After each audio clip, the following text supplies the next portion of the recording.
Welcome back, Flare community. I hope everyone is well and having an absolutely incredible day. And yes, in this video, we're going to have a quick look at the roadmap. And this is for both Songbird and also the Flare network. Now, the roadmaps actually have numerous stages within them, and we're also going to go over what these stages actually mean and what you will be able to do at each one. So with that being said, we're going to get this show on the road and see what Hugo Filion, the Flare CEO, has to say about the latest roadmap updates. Let's jump in. So, on to the roadmap. Just a little recap of the roadmap. First, I'll deal with Songbird. So, obviously, as most of you know on this, we launched Songbird back in September. We've launched the FTSO. It has close to 100 data providers. Pleased to say that about 60 to 70% of the available tokens are delegated to those data providers. And recently we launched the State Connector. The State Connector now exists on Songbird, and it's been activated. Next, we'll be moving to activate the consensus mechanism, which puts the FTSOs in the driving seat of the network. Then we'll be releasing the State Connector client release. What this means is that the testers in the State Connector can now start working on that State Connector and start proving data onto the network. And then the F assets have recently entered testing, and they're entering audit in the next couple of weeks. And we don't expect any issues with that audit, and we will look to launch that as soon as they're out of audit. So that will be the F asset A system. This is the system where 100% of the underlying is locked on the underlying network through the use of slashing if that agent moves any of the underlying.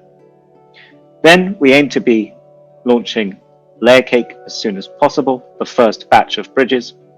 We think that will include Ethereum and Terra, and we're thinking about what other bridges to build and in what order. Ethereum and Terra would be great, both bridging to Flare and between them. And then after that on Songbird, we'll be launching the F asset B system, which allows the agent to have a variable amount of the underlying in their address on the underlying network. And then, as I mentioned, we want to upgrade the FTSO to be able to have thousands of price series and thousands of data providers. So that's the roadmap for Songbird. And really importantly, as I've mentioned before, I believe in our blog, we are working on a governance proposal such that the Flare governance system becomes bicameral, meaning that Songbird is the lower house to Flare's upper house.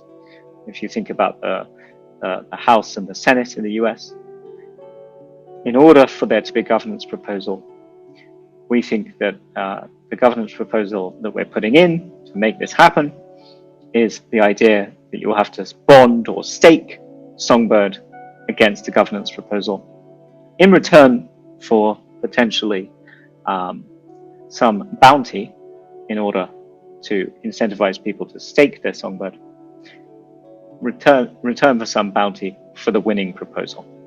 So once it's won on Songbird, it then goes to Flare for a vote to ratify it. And if that becomes successful, then the people who staked on Songbird can potentially get some bounty. So then here's the roadmap for Flare. As we said, we're now at the point where we can launch Flare. We've got the network, we've got the FTSO, we've got the State Connector. We've built everything that we need to build, and we will be going into an audit with Trail of Bits in mid-May, and that lasts until about mid-June. I just wanted to interject here because it's obviously past mid-May, and we can see from this tweet here that the code audit has begun. We don't expect any issues to be found, but it is a very, very large code base, and we I don't want to say that there won't be issues, but we really don't expect any major issues.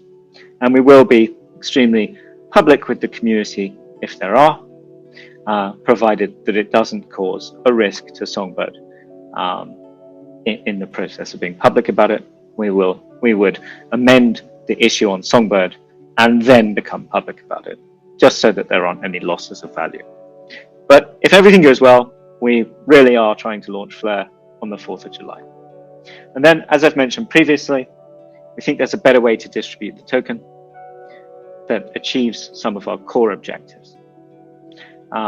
Both objectives for the community, making it lower risk for the community, making it better rewarding to take part in the protocols, and generally making the network better and stronger and giving it a longer time for the ecosystem to come to fruition, such that we're more successful together.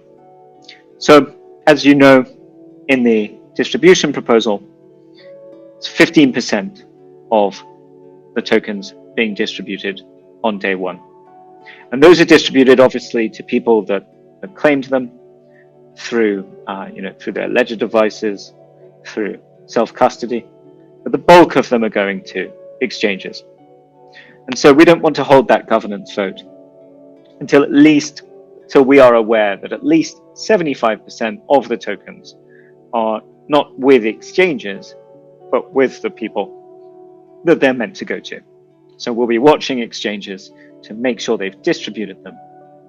And then once 75% of the tokens have been distributed, that initial 15%, we will have a governance vote on the token distribution. And I'll be releasing the token distribution memo as soon as I get around to polishing it off, which will be soon. And then on Flare, we'll have the network, we'll have the FTSO, we'll have the state connector, and then there's certain things you can do with that, which I'll go over in a minute. Then really the next major point is the F-Asset A launch, which is the F-Assets where 100% of the underlying are kept on the chain, on the origination chain. And that's also the self-minting option. Then we'll be launching a Songbird bridge such that tokens can move from Songbird onto Flare and from Flare onto Songbird. And then we really look forward to launching the first set of layer cake bridges. And the rest I've already commented on. So I just want to briefly cover what you can do at each stage after mainnet launch. So when we launch the mainnet, the FTSO and state connector will be live, and you'll be able to do governance using your token, including, as I mentioned, SGB for governance. You'll be able to delegate to the FTSO. Now, really importantly, applications will be able to be built using the FTSO. And applications will be able to build using events from the state connector. And this is really the most exciting thing. This is our Web 2 to Web 3. This is our blockchain to blockchain. Anyone from launch can build an application that takes in information from another blockchain or another system and does something interesting with a smart contract. So when we launch the F-Assets, you'll be able to mint and use on Flare FBTC, FXRP, FAlgo, FDoge, FLTC, FXLM, and I think I said FFilecoin. And the uses of that will be DeFi, crowdfunding, which I'll come on to in a second, and payments. And again, I'll make the point. You'll be able to use Bitcoin for payments cheaply and quickly. And that's really quite fun. And you'll be able to deploy your Flare as an agent into the F-Asset system to earn in the F-Asset you're securing. So you'll be able to earn Bitcoin if you're securing F-Bitcoin. You'll be able to earn XRP if you're securing FXRP. And remember, you can earn that whilst delegating. So there's no optionality between delegating and earning the F-Asset return as an agent. And that's really important. So there we have it. Lots of exciting things to come in the very near future from both Songbird and the Flare network. And hopefully we can get that launch on the 4th of July. Strap yourselves in because it's going to be a wild ride. So with that being said, I'd like to thank you all so much for watching. Don't forget to like and subscribe if you haven't already. And until next time, I'm out. Mission Control, we have liftoff.